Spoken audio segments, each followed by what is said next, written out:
everybody! That's another beautiful day and I'm ready to welcome my new guest for today. While waiting for him, I prepared something very delicious. That's a Kurdish breakfast. For those of you who have no idea what people usually eat in Kurdistan for breakfast, I'll give you an idea. I'll share with you some nice, delicious items. So I've got here the honey, pure mountain honey. Some of the walnuts, which can keep you energized through the whole day. Amazing bread, fresh and crunchy, that's my favorite. And the secret ingredient, when there is no secret ingredient, is the kaymak. It has many different names. It's a clotted cream which you can find only here. So they make it as special rolls, keep it in the fridge, and it tastes really, really good. So, speaking of mountain honey and mountains, my today's guest is an amazing mountaineer, one of the pioneers discovering mountain routes and taking people for an amazing trips around Kurdistan region. The table is almost ready and I cannot wait to meet my today's guest. Let me arrange the chairs and make sure that the tea is ready as well, because there is nothing better than having Iraqi tea with Kurdish breakfast, and I guess that's him. Let me get the door. This door is so heavy. Hi, Dr. Hi, how are you? How are It's you? good to see you. I'm so happy to see you. Thank you so much. Welcome to my house. Thank you. Please. Thank you, Anna. That's a nice backpack you got. So Yeah, large. thank I wonder you. what is in there. You can I'm going to show you for sure. Yeah, I can't wait. Yes. So I'm sure it's not only me, and also all my viewers today would be excited to see what do you need to have in your backpack if you want to explore the mountains. Sure. So, but before we get to your bag, I would like to offer you some Kurdish breakfast. Nice. And I know that that's the tradition you guys have while going to the mountains. First thing in the morning, you stop by some nice place in Massif, I guess. Yes. So where everyone can treat themselves with this amazing breakfast, meal, yes. amazing breakfast. Can you tell me more? Why do you guys like this breakfast? Not just fruit, not maybe some oatmeals or cornflakes. Why this? This is something became like traditional breakfast in the morning. And everybody asking it because we are living... Please have a seat. Thank you. We are living so early, so we don't have that much time to eat at home. So we decided to have that idea, like we're going to have a breakfast on the way. And this is the best we can find on the way.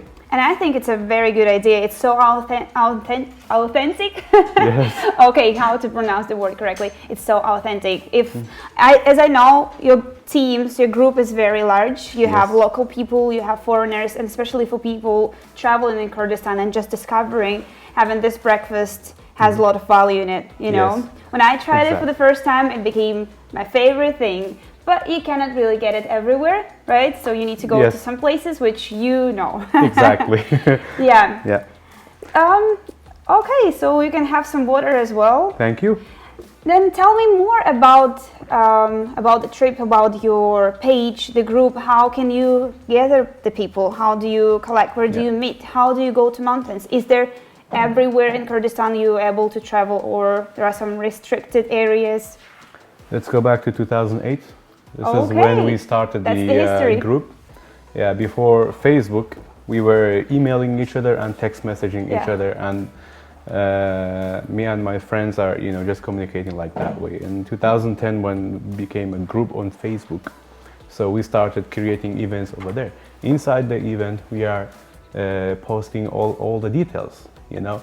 Sometimes there is some specific equipment you need to bring. We also post it with a picture, or we are going to provide So if I want to, for example, let's say I don't know you, and I want to go hiking with a group. Yes. First, I need to go on Facebook and find your group, Facebook group called Rock Your Bones. Rock Your Bones. We can show the link below. Maybe if someone is interested, they can directly, Google or search on Facebook and find you guys. Sure. So we have to become a part of the group, right? Yes. And then just follow up the events you're posting. The events, exactly. Sign in for the event. Yes.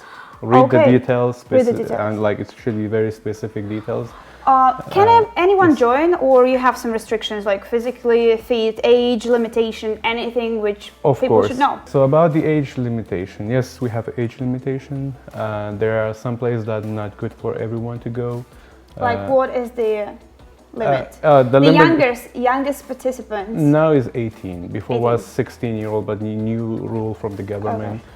And the oldest? 18. The oldest, we don't have a limit for that. Sometimes really? The oldest are 100 the best years old? Exactly. So if you're 100 years old, you go into some ruins, 100 years old, but they're not ruins, 100 years old. Yes. Okay, now let's get back to the history. Yes. You mentioned that you've been hiking, loving the mountains, exploring for 22 years. Yes. Is that true?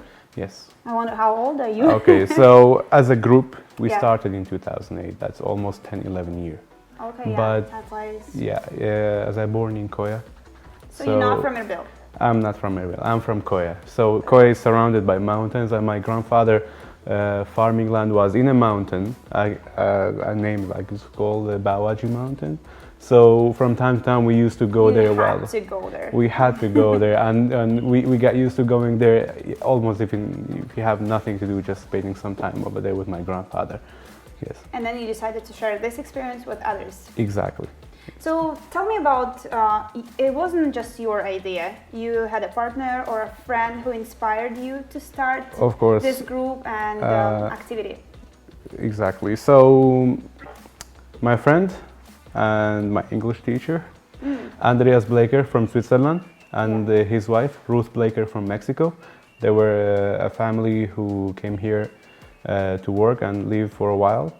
And he started up with all the ideas, and we started like later together, you know. He was like, hey, so he brought this idea with him from Switzerland, where people like mountains, and hiking, exploring.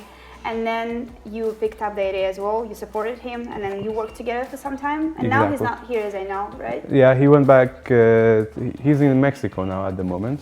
But we are still in contact, sharing ideas, and telling me still what to do, what not to do, what's the best thing to do. So he's guiding you, even being somehow far away. And that is great. It's very good to learn from other people, and I'm really happy and appreciate that you took some experience from other person, and then now you're sharing it here in Kurdistan, in Erbil, with me, with other friends, with anyone who's watching. So I suggest and advise you to join the hiking team once in a while and just explore it for yourself. So, and also it's not just you take a backpack, you put your sport shoes on and you go hiking. There is some special equipment you have to carry with you. Of course.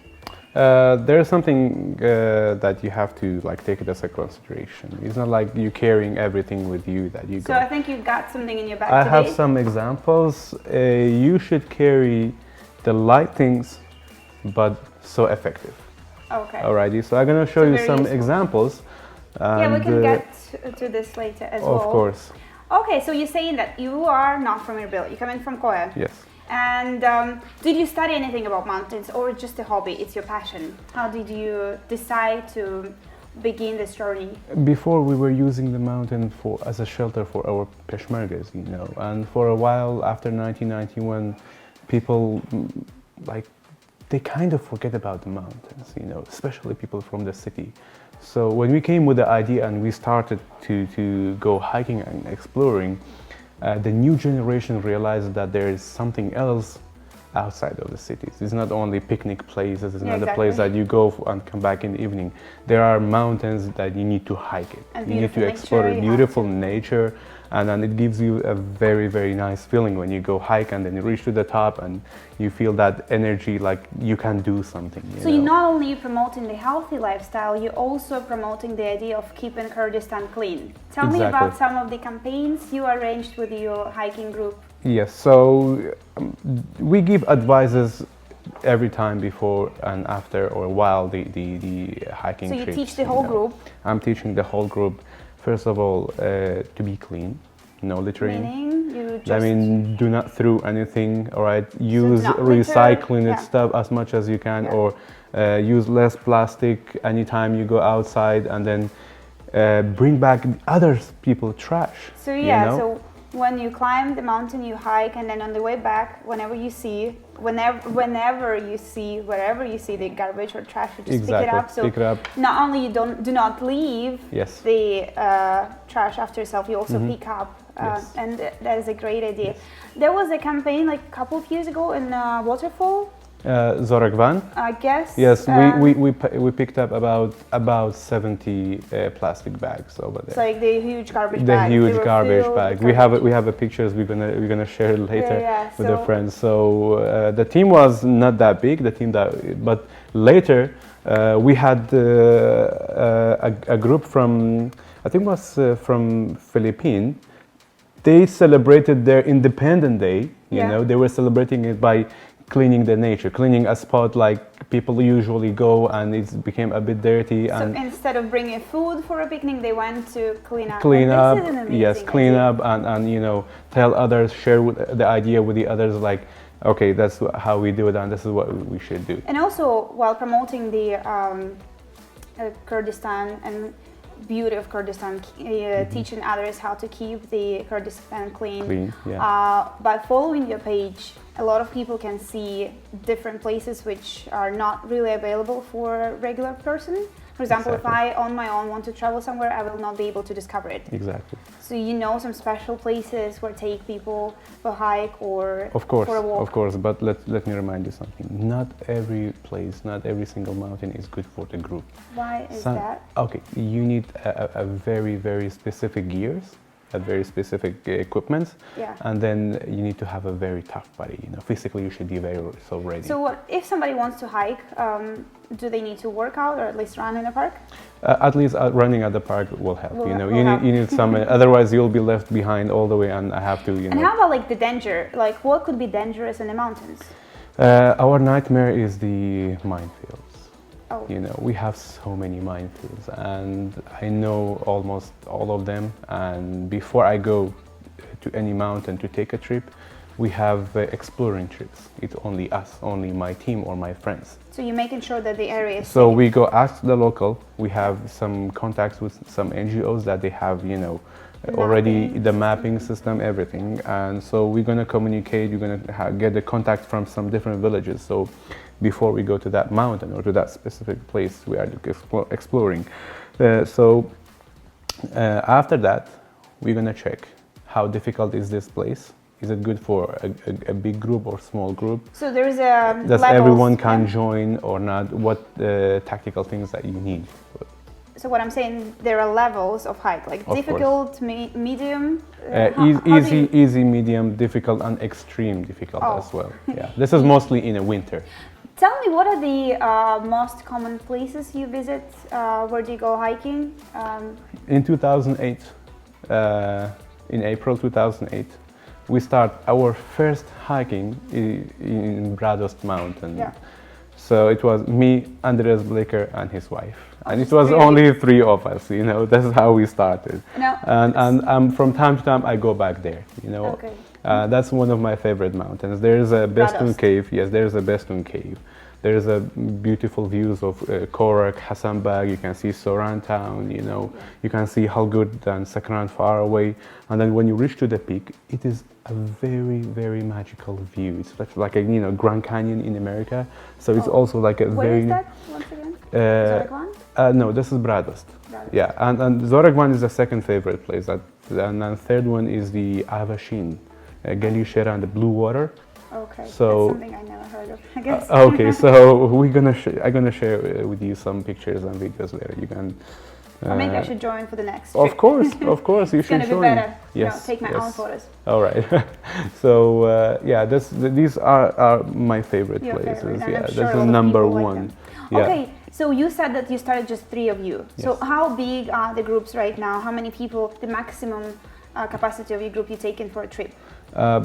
Before we didn't have the capacity, but now it's like 25 is the capacity, it's the maximum. It's like limited as well. You cannot take 50 people. Okay, so I guess now it's the time to have some Iraqi tea.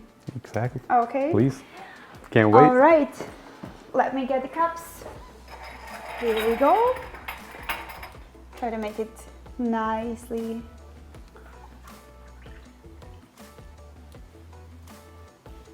You know, the favorite things of my trips, we're gonna have a tea. Thank you so much. We're gonna have a tea on wood fire. You know? Oh, tell me about that. So this is how we make it. For example, there are some mountains there's no wood on the peak because it's really high. It's really good. I hope you're enjoying your tea. Thank you, but it's not good as the same tea that we get in the mountain. Okay, what is the difference between so, this tea and the tea you make in the mountains? Anything in the mountain, any kind of food or the drink, it has a different taste. It tastes much better. Much better than the town, you know. So the tea on a fire. We collect wood, we make a fire, put some water, then boil it, and then we add the tea. Okay. So, and it should not be specific type of tea. Any tea is good over there. Okay, so you carry the cattle with you? We carry the cattle with us. And you collect the wood while hiking? Yes. How about the snowy or rainy weather? What do you do? Yeah, we have a solution, like we have a gas can. Okay. Yes. Or sometime even during winter, we keep some wood at home and we carry it in our backpack, and then we're gonna make a wood fire on the snow. Oh my God. We have tried this before. Well, speaking of your backpack, I just can't stop looking at it because I'm so excited to see what is in it, because you know I'm sure a lot of people will be interested to know. So I just brought some examples for one-day trip. What do you need? Okay. So I'll show you. So I suggest to move on the couch so we feel more comfortable, and there's going to be more space for us to really, you know, explore your bag. Sure. Here we go. All right, so finally that's the time to explore your hiking backpack. So let's take a look. All right, starting with the hiking poles. Hiking poles. Yes. All right. This is very important to have with you. This helps you and supports you while you're hiking up and down. So do I need to take two of them or just one is enough? It's better to take two. One is okay, it's better to take two. So why are they so short? You can extend them. So this is very important to know. There is a stop written here. Yeah. Stop. Don't go behind that. So that's the limit. That's the limit. That's a 1.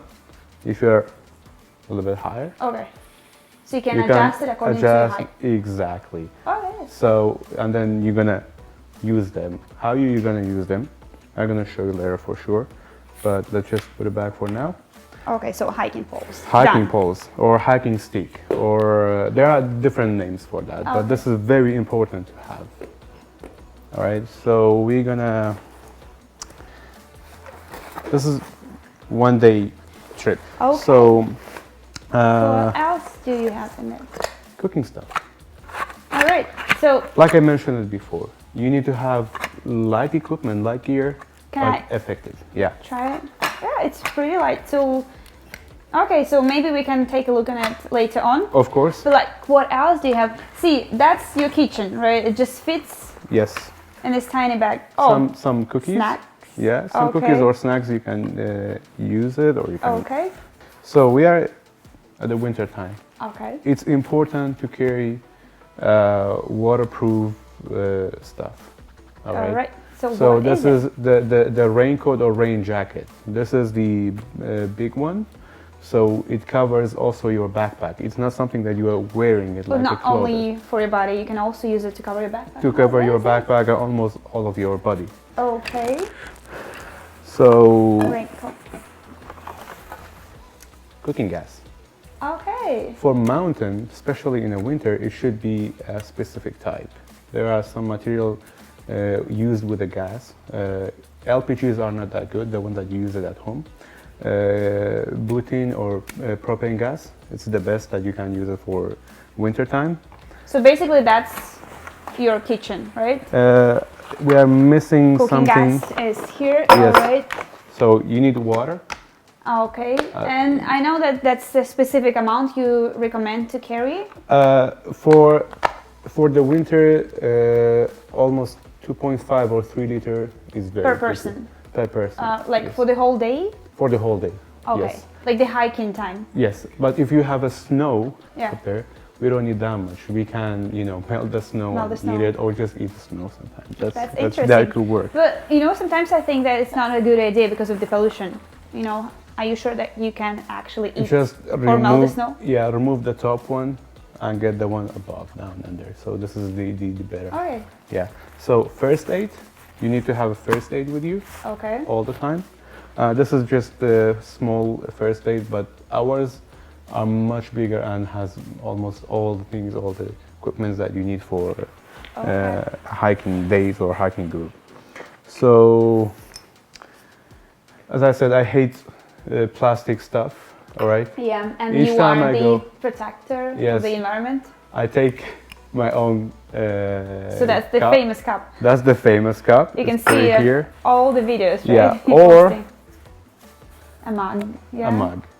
That's better than this, but this is my favorite because I can see the tea, you know, while I drink it, and I enjoy it more. All right. So this is the mug, and we are carrying some other extra clothes for ourselves. Should be light, easy, dry, or even waterproof. Okay. So this is a very good example. Good example. This is a very light. Okay. It's warm. Yeah, that's true. And it's easy dry. But this one is not waterproof, but because we have other options. So you can wear this, yes, and then place the raincoat on the top. On yourself, on the top, or on your backpack All right, as well. that's interesting. So yeah, this is for the gas, the cooking stuff. Okay. So again, light, effective. Okay. So this is my kitchen, the whole kitchen with me. All right. Yes. So do you have something else in your bag, or? This is good for one-day trip, but I'm gonna show you. So let's get to the kitchen, right? So the kitchen, we got the gas. We got here the top of it. So I don't even know how to install it. That looks so strange. This is easy. So what we have doesn't work for me. Yeah. That's fine. So what we have, the kitchen. A pan. Yes. So you can fry something.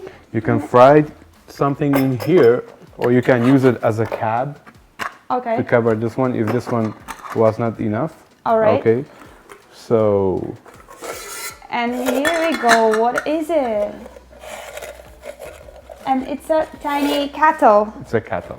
So, you know, like I can pretend that I can pour some tea in it. Yeah, sure. This is so cool. So this is some very cute. And yeah, it's there's very some light. other stuff that you use it for. It's a multiple use, all right. And here we have some other gear, other stuff. For example, you need some water here. Okay. You put some food here, and that's the cup. And what is this sponge? This one? Yeah. The sponge is to clean it up. Okay, so you have to be careful while using some other material to clean up this stuff, because there is a cover here and inside as well. If this one got removed by any other hard material, so it's not going to be working very well. So you should not scratch it. You have to take care of the scratch it. You have to take care of it very well. Yeah, interesting. And the gas, this is how you put on the gas. Make sure you are not. That is very exciting. You make sure you are not losing Isn't it dangerous this. to do it inside the house? No, it's totally fine. It's totally fine. Yeah. So you remove the lid.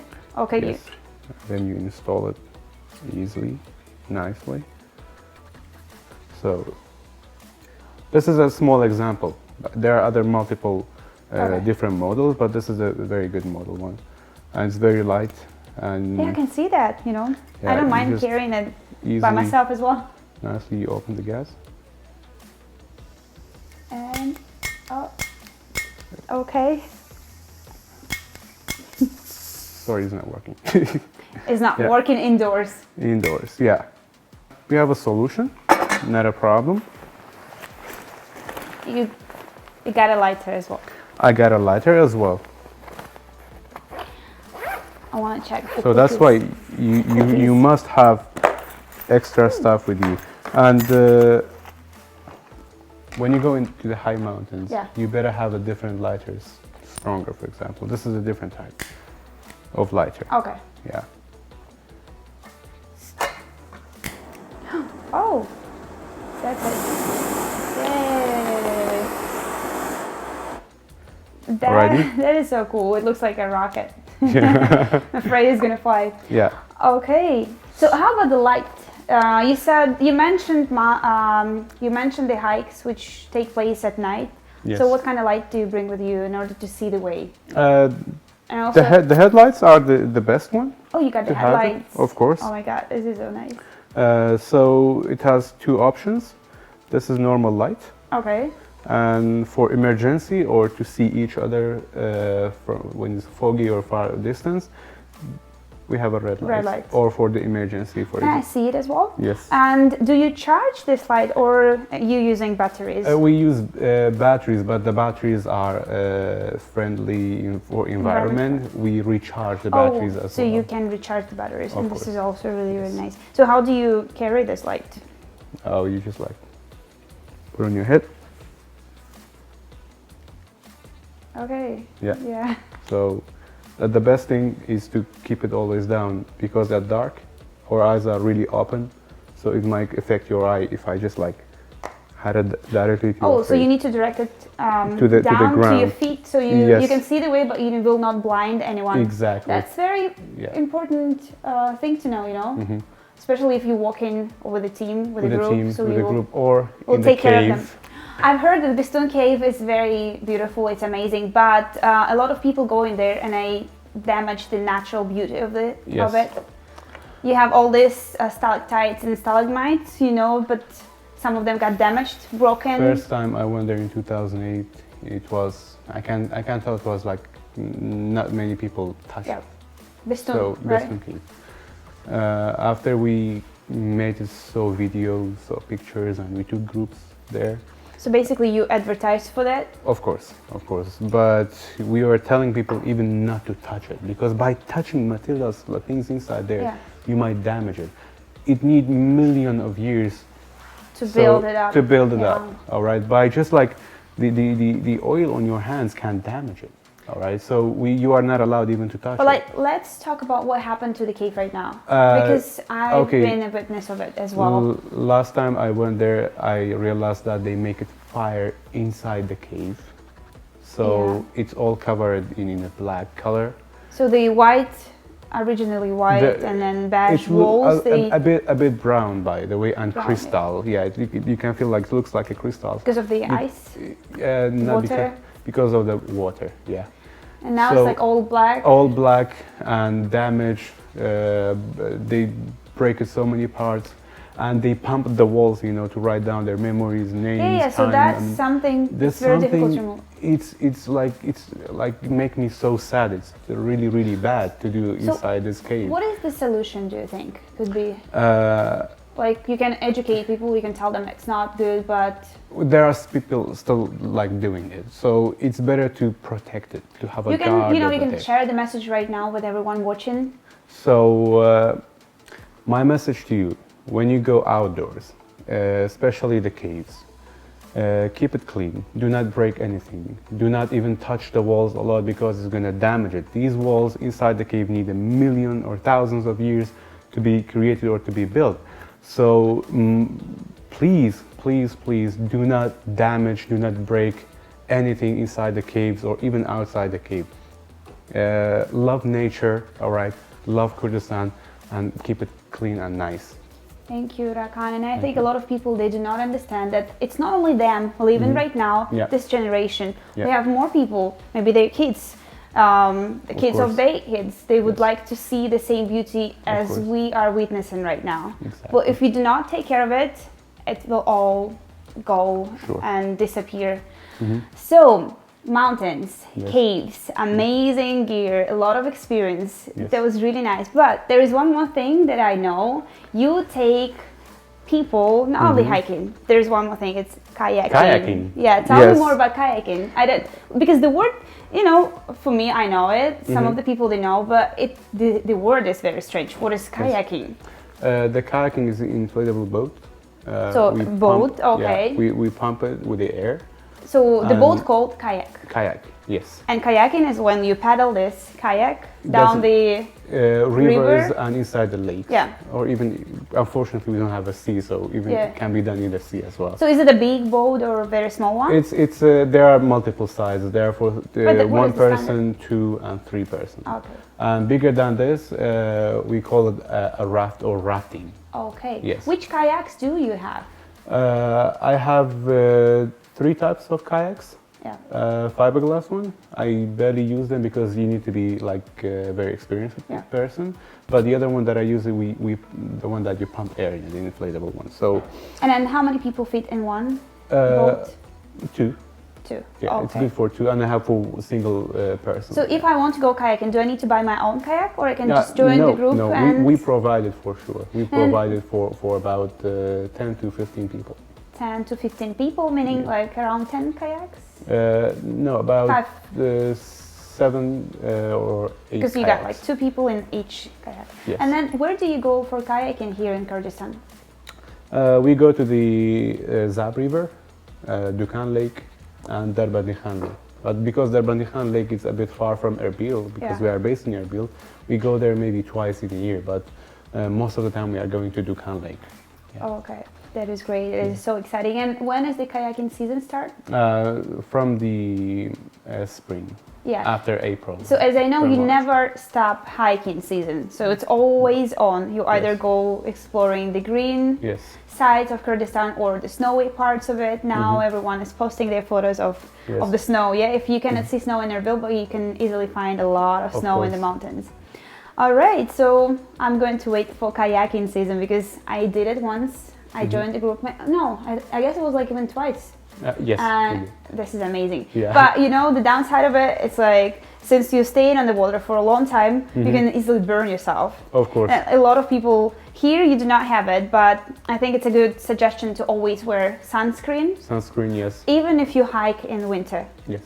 Like you can apply. Even sometime in how you call it, you have to put some, thin clothes on while you're kayaking, you're paddling. When you stop, then you can put on the swimming clothes or just like take off and that's it. You start swimming and you enjoy the day. Sunscreen is important. All right, so apart from being an active nature protector, taking people to explore beautiful Kurdistan, you also do a lot to help other people, a lot of charity projects. Can you share some of them with us as well? Of course. So. And maybe some of the viewers can also join and help you out. Yeah, sure. While we create the event, we're going to charge our members. Yeah. It's not that something that nobody can provide. It's affordable. So the event is not for free. No, it's not for free. We charge them for transportation. Yeah, of course. Sometimes for the equipment we use for especially kayaking and camping, and also guiding. So we collect the money, and by the end of the month or each 6 months or sometimes for urgent emergency cases, we spend a part of the money for charity. Yeah. There have been so many conversations going on how to do this and whom we have to help. So we decided not to help one specific place or person. One specific group or case. So exactly. So we decide what to do. For example, last year we collected donations and we took it to the Koya, my hometown, for the school supplies, and it was really good project. After that, this year, about 30 to 40 people joined the plan and they liked the idea. So 3 schools got benefit from that and it's still going on for now. What exactly you've done for the school? Okay, so we decided first of all to help the families that they are really poor. Okay, and the families that Peshmergas, for example, because Peshmerga is our main symbol in Kurdistan, and they are really connected to the mountains, and we are really connected to them. They're our protectors. So we decided to help their families who is not able to provide all of the school supply and stationery. So we took the stationery for them. So you brought stationery for the kids? Yes, sometimes some of them need clothing, we provide clothing, and the school itself Like desk, books, and generator, computer, printer, stuff like that they needed in the school. That is amazing. So yeah, this so is what how we did. about people, if somebody would like to join your charity project, what should they do? How do they connect with you? Yeah, we're gonna sit down and we talk about what we need first. Okay. For example, what that school or what that person needs. But they can find you through your page, Rock Your Bones. So they can message you if they do not want explore the nature. They still can donate some money or help with something they already have. It's not only the money. Yeah. Sure. Sometimes physical help is needed, maybe painting or repairing something. Yeah? Of course, and to make sure that the things like will be delivered to its place. Yeah. So we prefer that the person does it on their own. They join our event, for example. Okay. That while we go there and we deliver all the charities and everything. So that's what we prefer for. That is great. Yeah. So I would like to thank you for doing all this for Kurdistan and people around. And one more question for today. What are your plans? So you already do a lot. It's protecting the nature, hiking, living very active life. And any more plans? Greater plans? We are planning to have our own outdoor shop because we are really missing outdoor supplies, and if we have it, it's barely you find some stuff and they're not that good quality. So basically everything here, we can see here, you're ordering from abroad, from Europe, most of it. I know you asked some people to bring it for you, yeah? I have my family, most of my family members who's living there, so they can send it to me. Yeah, so that's our plan, to have our own Kurdish brand outdoor. Oh, even the Kurdish brand. Yeah. This is amazing. It is Rock Your Bones brand, and it is a very, very good thing that we can have it here. We are adding more activities. Yeah. Paragliding will be added this year, and mountain biking will be active again. Okay. And then the other thing is like walking around Kurdistan, not driving or a road trip. Walking around Kurdistan from border to border. So basically, you just walk on the road. And I have a specific plan, not on the road. Mountain by mountain or village by village is going to take a few days, and I have a very good plan for that. I'm planning for that about 2 years. I couldn't done it because of timing and not being ability to do that because of work and specific things in the life. So these are the amazing plans. Yes, and some people are interested. And I'm sure not some. I'm sure a lot of people interested. A lot of people interested, but some of them are really ready to do it. Yeah. So I decided to do it this year. That is great. Yes. All right. So I was really happy to see you. I know that during the weekends you're always outside the city, but for today's special program, you managed your time in a way that you gave up your hiking just to visit me and share your experience, share your advices with our audience. So once again, thank you for having me here. Okay, and wait for me joining your next trip. Can't wait. Yay. Yes, thank you. All right, dear guests, once again, welcome to my house. I hope you enjoyed today's episode and you learned a lot. And I invite you to join Rekan's team hiking group and explore beautiful Kurdistan. Don't forget, take care of the nature. See you next week.